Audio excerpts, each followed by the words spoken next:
Dave. This is the Cyderbaby show thing, or whatever it is now, I don't know, for Rock Radio UK. And today, I am back speaking to, well, a couple of reprobates I spoke to a couple of months ago, and they brought friends as well. We did. Pyrofox. Hi, guys. Hello. Right, Jono, Tegan, and Ben. Hello, Ben. It's the first time we've been speaking together, so... Yeah, it's nice to meet you in the flesh, well, virtual flesh. Virtual flesh, yeah. You're looking quite tan now. Have you been away? Yeah, it's just my natural on road. Yeah, it's just Yo, it makes Tegan very jealous that I'm more bronze than her when we go off and play. So is that what it is? She has to get the fake tan in before all the shows now. That. Yeah, I do. Yeah. Better than the green glow coming from one certain person I could mention. I mean, I've got an illness. Don't mock me. Okay, guys.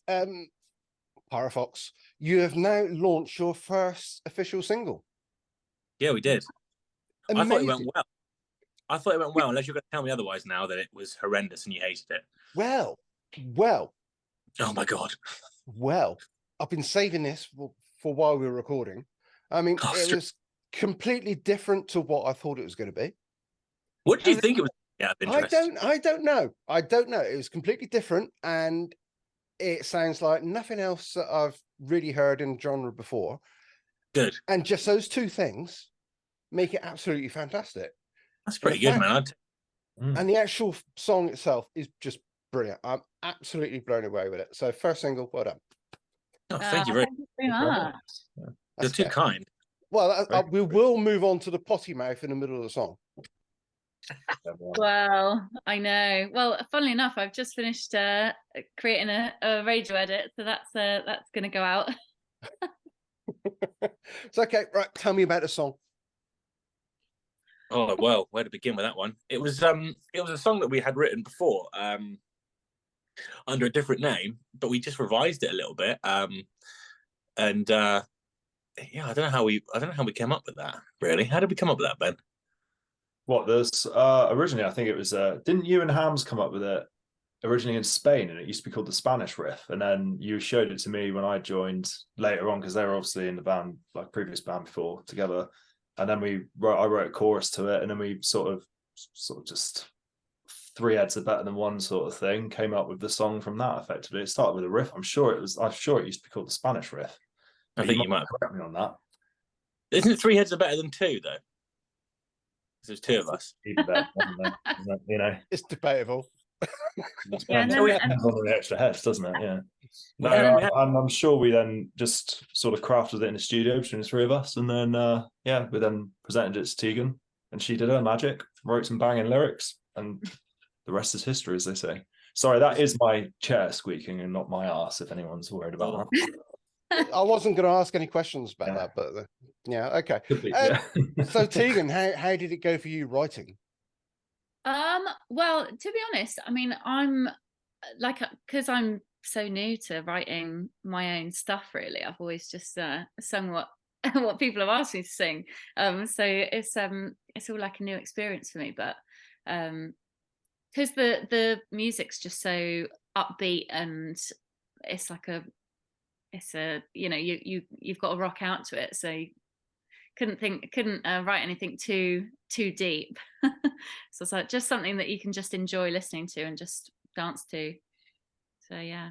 I suppose it's actually like one of our most open songs we've actually presented as well to you, isn't it? It's like lots of space and just get like, here we are, do your thing with it, sort of thing. And we didn't really have any preference on any other melodies. We just left her with that. It was sort of a test for Tegan when she first joined the band, was what can you do with this song?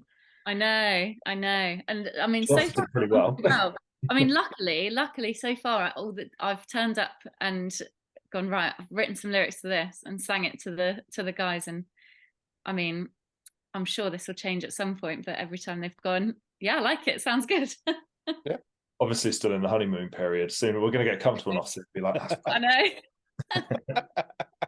Okay, Jono, what were your thoughts? Mine? Oh, I have very little thoughts on anything, to be honest, Dave. I tend to not let those horrible thoughts derail the nice creativity that is music. It's like a monkey catching in Jono's brain. That's a very nice way to say I'm stupid, and I'll take it on the chin. No, drummer, mate. That's what it is, isn't it? Bash. The sort of thing that goes through my head on a daily basis is: would you rather have a vertical mouth or a horizontal bum? That's the sort of things that go through my head. Okay. You can't really do much with the motif of that, but in terms of lyric, like again, as Ben said, like we just presented the song that was already there. We didn't really have much of an input in terms of lyrics. Like everything that's been done in terms of motif or like theme has been out of Tegan's crazy bonds. So I don't really know. Where did you get the motif from, by the way, T? What did you write that about? I know it's an animal, but like where did that come from? I never asked you this. We're finding out things like, for the first Come time. on, that's a good question. Well, like the theme of the lyrics. Yeah. I know this. You're gonna say it. I'm like, I don't know. It's just like I know the answer. I don't know. I mean, to be honest, I don't really know. Like, just like when you're single and you go to parties and just Isn't it about being a beast in the sheets? Is have that a what you good said? time.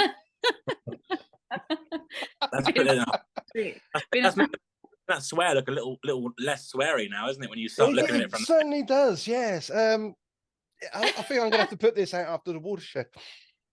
Yeah. I know. Lots of songs have hidden meanings, though. Don't they? How do I describe this without being rude? About being young and free and having a good time. There you go. Exactly. there you go. That's exactly Absolutely. We're all animals at heart. That's what it is. we all went to some sort of petting zoo, and it was just like it came off the top of your head. Moving swiftly on. Yeah. Okay. So this single is out now for people to stream. I know I've been playing it on the radio for the last week. It is out. It's on every platform. It's Yes. on, believe it or not, it's on like 220 platforms. 200. I mean, I know that there's like 5. Mm. So there's 115 that I'm unaware of. So Wow. you should be able to find it anywhere, really. Yeah. Yeah, anyone you think of, just type it in and I'm sure it'll pop up. And if it's not there, get in touch with us and we'll try and get it there. Yeah. Because we want to get on everyone. 220 is a lot, man. Yeah. Is there a video or are you working on that? Eh? Is there a video or are you working on that? I think we're working on that, right? Yeah. So it's going to be a video shot in a couple of weekends' time. Wow. Oh, That's very exciting. Everyone keep their eyes peeled because it's going to be fun. Yeah. Are you going to carry on the actual meaning of the song or are you just going to do something? Yeah, man. It's going to be different? like, I think we're going to go for a full-blown orgy. So strap in. We're going to turn it to 10. I wonder what you were going to say then, John, with that word. I know.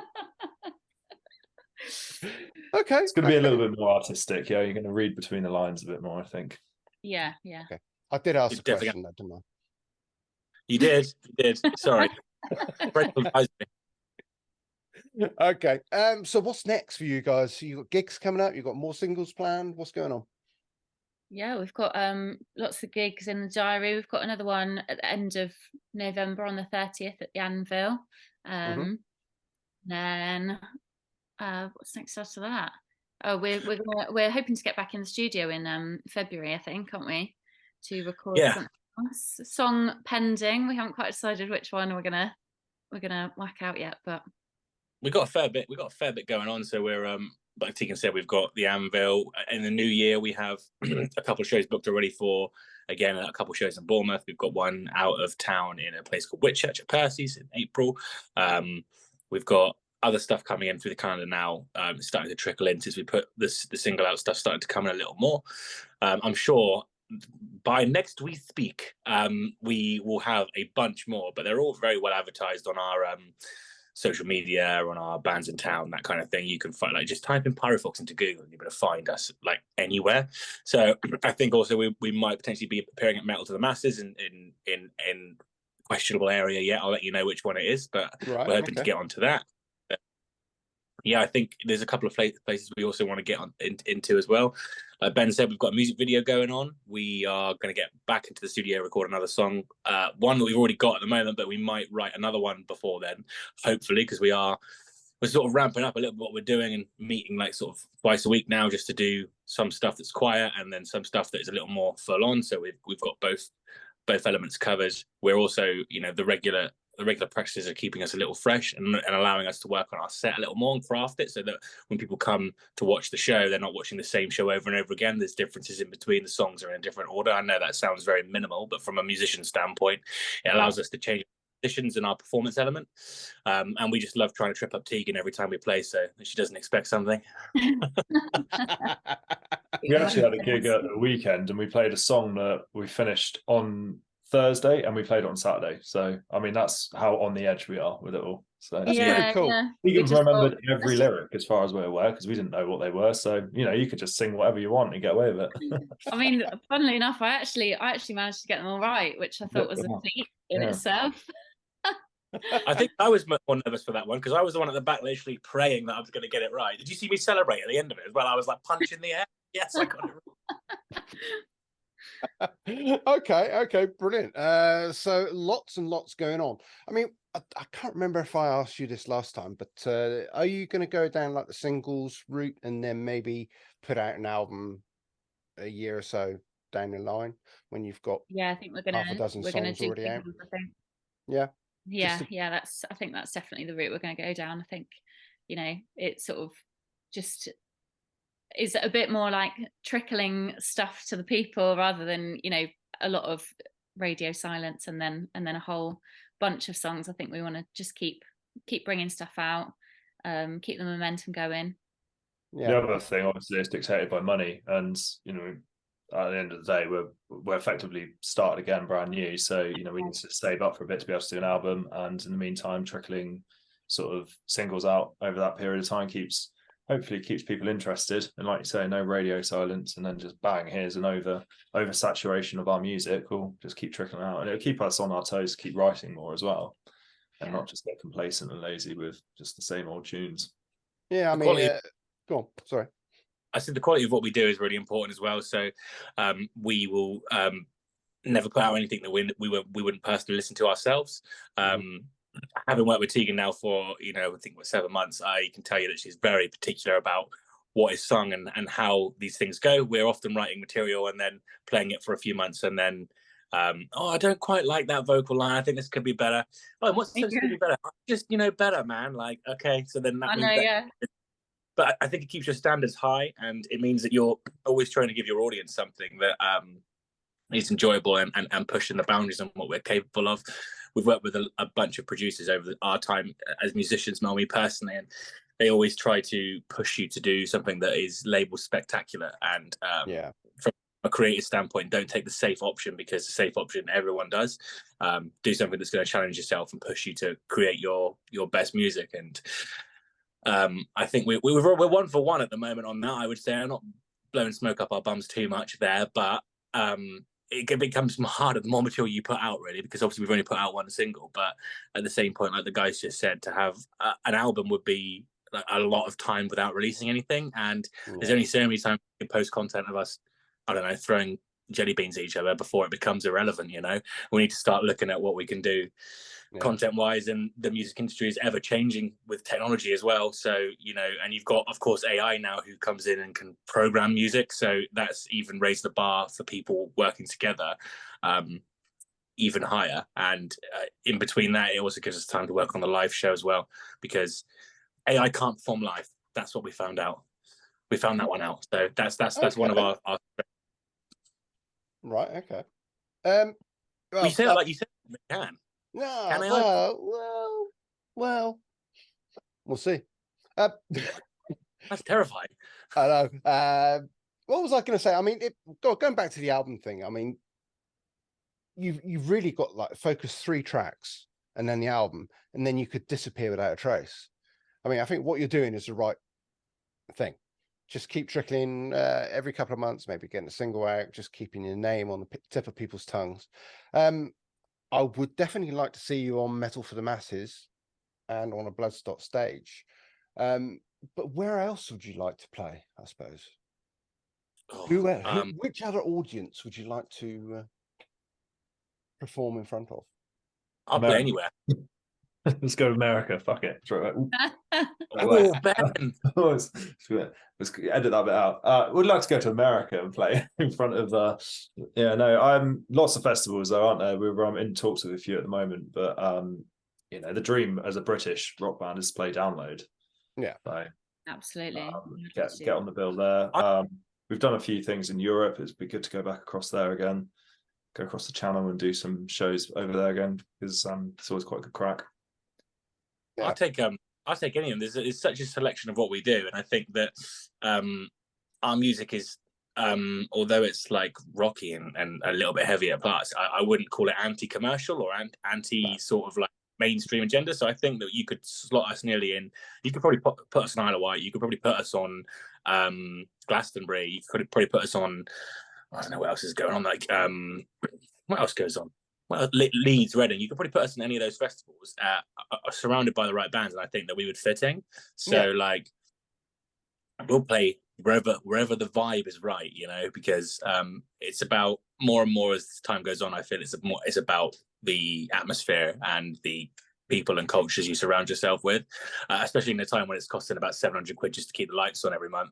You're looking at not really making much money as an indie band at the moment as it goes. So like, it's more about having that those experiences and sharing those experiences with a group of people who are like-minded with you. But I think, you know, creative people and musicians especially, and music fans, are very good at opening themselves up to those experiences. That sounded quite together, didn't it? That sounded like I knew what I was talking about for a second. It did, actually. I was quite shocked, to be fair. I think I've lost the thread of my questioning now, but hey ho. No, you're absolutely right. I mean, you would fit everywhere. I mean, I play to a predominantly rock orientated audience, shall we say, hence in the name, I suppose, Rock Radio UK. But yeah, I'm trying to push the boundaries, because there's so much more independent music out there that's a little bit more modern, like yourselves, a little bit heavier, a little bit different, a little bit infused with pop as well, shall we say. And I think you've managed to draw in quite a bit of everything, of all those kind of cultures, into Animal itself, just in one song. And I think that's why I'm liking it so much. So everybody's been subjected to it in the morning. They will be subjected to it for the next 6 or 7 months. Good. Very much, yeah. No, that's okay. Flag high for But just keep doing what you're doing. I think you're on the right track. Your writing is there. Your lyrics are there.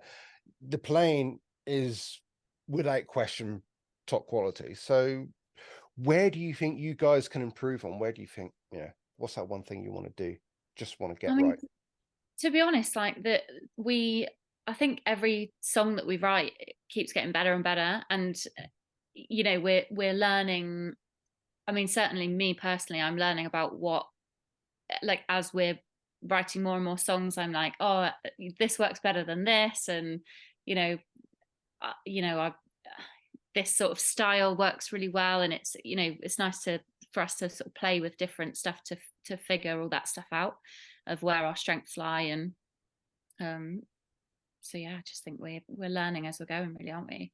I think we've got to do a really good ballad, but when you start stepping into that environment and that realm, it's so hard to get it right, because you need to walk the line of, especially from someone who you want to keep a listener engaged and on board, and it's so hard to get it right, and it just takes one or two things to go slightly off during the creative process. And unless you have an independent ear, luckily we've got Ronnie, you can't see him or hear him, but he is there, so he can weigh in on stuff like that. But when you have you basically, when you're creating this music, sometimes I feel like sometimes you can, as a group, confirm your own biases a little bit, because some people will lean more towards one song than the other, and they'll favor certain parts and others. And if you're all vibing on one song, you sometimes won't. It's like you won't be able to see where you could have gone with it, and you won't be able to see any like room for improvement, or like, oh, actually maybe this was a little wrong, or this was a little off. You tend to be like, no, the energy was good, we were all vibing, like it felt great. So that is one of the challenges of doing that kind of thing. When you do the upbeat, rockier stuff and the faster stuff, it's a bit easier to paper over the cracks, shall we say, because the energy is there and you can just be like, yeah, that kicks.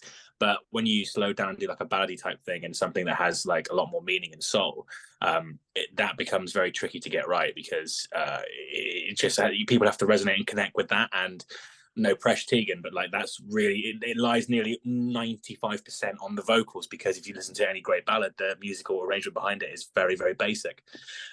It comes down to the vocal delivery and the vocal the lyrics. So yeah, no pressure, T, no pressure at all. Right. What about you, sir, Ben, at the top? What do you think? I just think I think that we just take advantage of the backgrounds that we come from and like our musical influences, and to keep like finding our sound, but without just over like funneling into like one direction, because not actually one direction. We don't want to end up going down that line, but you know, Tegan's got her a much more poppy background, but then listens to probably some of the heaviest music out of us. And and John's, you know, we all come from different backgrounds. Aaron's a massive AC/DC nut, so we come from that. So if we can like mix our hot pot of influences, we're gonna be able to create sort of like a unique and fresh sound that then also draws in lots of different people that can hear those influences. So if we can keep doing that going forward, and I mean, and not bloody fall out of each other, because obviously that's the thing going forward. We definitely need to stay friends. That helps when you're writing and you're in a room, a small hot room with each other, not at each other's throats. So as long as we can keep doing all that, I'm confident that we can keep doing that and go forward and creating fresh new music that hopefully everyone enjoys. I mean, we certainly enjoy it, and I think the ballad point that John's making is, you know, that's what we're gonna do next, because it should hopefully showcase our songwriting ability, and Tegan's stardom to be able to take it forward and carry the song effectively. So yeah, that's our next challenge to ourselves, I think. You raised a very good point, Dave, at the start when you said that the single that we've just put out didn't sound like anything that you've heard before. And I think every band that I personally have been involved with in my musical career has been, apart from maybe my first one, like everything has been very unique sounding. So like it like Ben said, it draws from the influences of our backgrounds, but because we're kind of mashing them all together, it creates this like USP of unique soundness. That was a great phrase that I just said there. But it is so like having that unique sound is very, very it's a very good advantage for us to have, because you have bands that I personally love, like Greta Van Fleet, but they're consistently compared to Led Zeppelin because they sound so like them. Whereas like you can draw comparisons to who we may sound similar to, but you can't be like, well, we can't actually pair them up side by side to any band. Like the modern sound, and then the timbre of Tegan's voice is something that you need to like fight. The balance needs to be right in what you do. And I'm not going to talk about tunings and how we operate in keys, because I don't know what I am talking about, because I just hit drum. But I think between the likes of especially Ben and Tegan there, they really do operate quite well on how on knowing what they're talking about, because they might as well speak like Egyptian or something, because when they're talking about that, it might as well be in another language. I don't know what they're saying or if it makes any sense, but it does work. So, you know, they obviously are talking about something that is legit. Right, I'm gonna have to wrap it up there, guys. I'm not saying we were late starting, but Tegan, we were waiting. I know, I'm We were so late sorry. That's all right. Well, I wish you every success with the single. I shall be playing it quite a bit more, and I hope everybody goes out there and finds it on Spotify and all the other streaming platforms that are available. And I wish you all the very best. Thank you, guys. Thanks for having us. Thanks for your kind words and your support.